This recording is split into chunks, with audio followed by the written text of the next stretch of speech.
Deməli Chevrolet Cruze'larda tez-tez bu hallar baş verir. İnjektor işarəsi, bir də sürüşmə işarəsi yanlı qalır. Maşında titrəmə olur.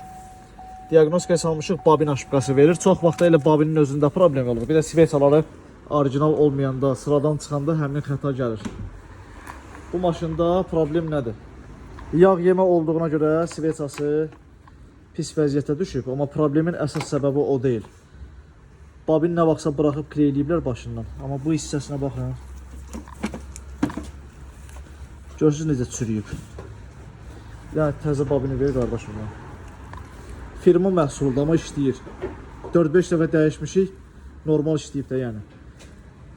Heç bir problem yoxdur. Orijinalı biraz bahadır. Bu da ki, köhnə vəziyyəti. Görün necə çürüyüb yanıqda.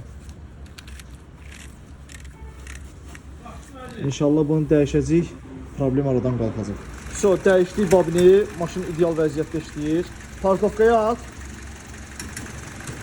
Qaz ver bir işdən. Yaxşı. Heç bir titrəyiş yoxdur, xeyirli olsun.